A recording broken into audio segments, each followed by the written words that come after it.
but preparing for the worst.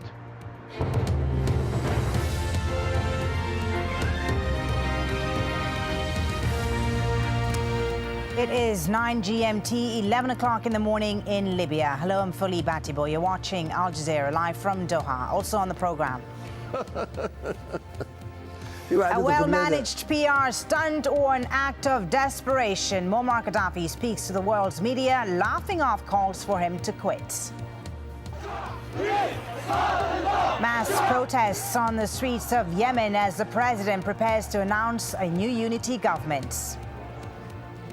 And a nighttime count of India's most vulnerable. The latest census tries to put a true figure on the number of people living on the streets.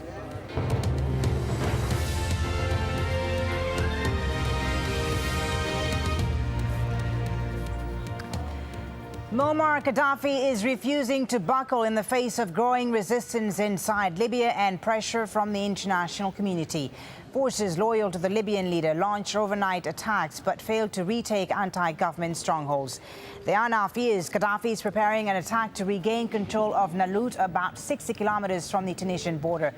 It's believed Gaddafi's troops are massing in the west of the country. The Libyan Air Force has reportedly bombed an ammunition depot in Ajdabiya, Zawiya, Benghazi, and an oil refinery near Gaddafi's hometown of Sirte were also attacked. Now, all this as the U.S. explores military options with its NATO partners. The U.K. says it's preparing to implement a no-fly zone in Libya. Well, Gaddafi has spoken to international media for the first time since the start of the uprising.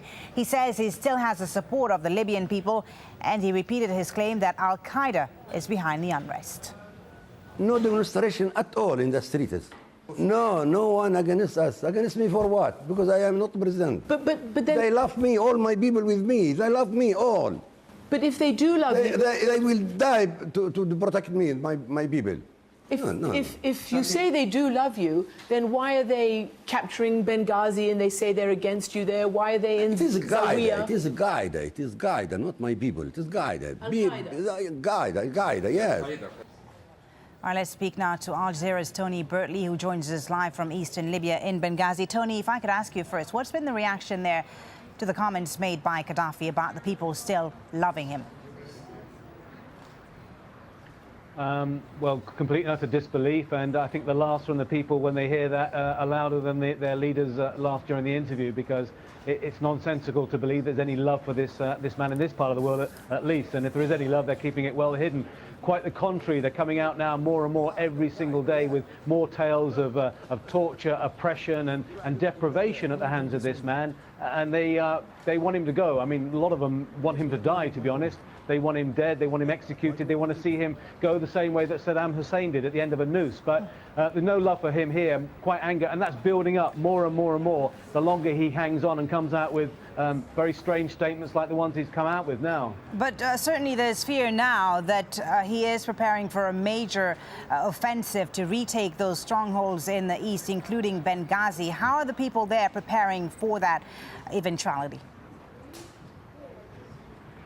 Well, there are former army generals, some in exile, some here, who are formulating a plan, we understand. There is a mobilization going on of sorts. We've seen men going to centres to sign up. We've seen people bringing arms. There's been a call to bring whatever weapons you have to central areas. And there is this feeling that in the end of the day, they're going to have to liberate their country. But I think they're reticent about doing that because, you know, this is not a very polished professional group of fighters. This is basically an ad hoc member of a ragtag army. They're up against cornered units of Gaddafi's elite forces who are well armed, well trained, and if they've got nowhere to go, they're going to fight.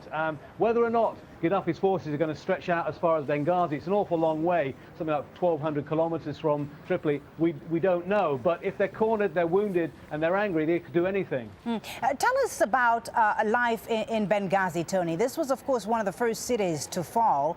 How's daily life there? I mean, are people able to go about their business? Are they able to get food and so on? Because we have heard reports that Gaddafi may try to starve some of the folks there in the east of the country, since his military options seem limited now. Yes, I mean, life is coming back to normal. Shops are opening, banks are opening, money exchanges are opening. There has been, a hiccup in the food chain, if you like. There's been a delay in getting supplies getting through. But, this is a massive stretch of coastline. With international community mobilizing, it is possible to get food in here. The further west you go, the more difficult it is.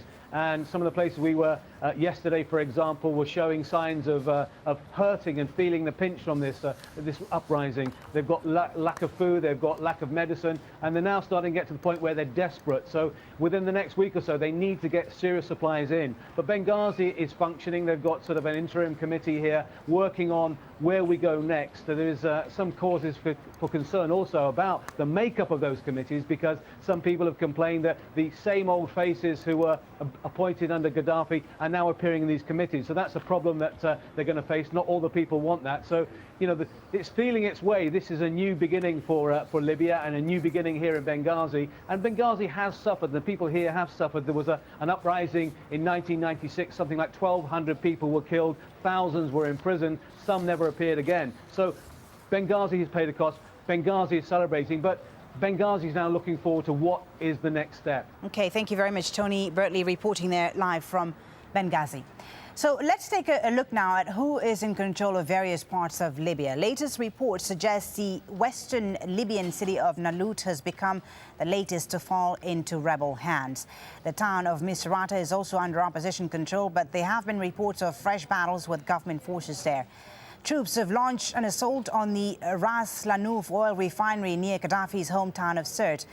And as we've been hearing, a wave of government attacks has hit the rebel-held towns of Benghazi, AlJazeera and AlZawiya. Well, joining us now on the phone is a resident of AlZawiya. He doesn't want to be named for his own safety. Thank you very much for speaking to us. Tell us about the situation right now in your town, because there were some violence there overnight. What's the situation now?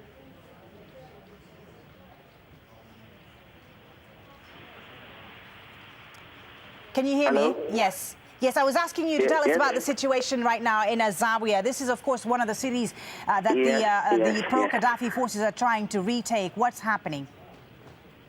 Okay, I would like first to say that we are so grateful to AlJazeera because it's giving a chance to tell the people what's going on in our country. Since yesterday, the situation is quiet. Yesterday morning is quiet. People are satisfied from the steps we are doing. We are talking even about the post-Al-Gaddafi period, after Al-Gaddafi period. Last night at 8 evening, there are two clashes in the east and the west of Zawiya, the gates to Zawiya. The center of Zawiya, the area of Zawiya is already occupied by our people, by the people. Okay, two clashes, one in to the east and one to the west. There are two groups of Gaddafi militia trying to prevent other people from coming to the Zawiya city, adding support to the people inside. They had been attacked by some of our groups, and they leave the area there and they went back. But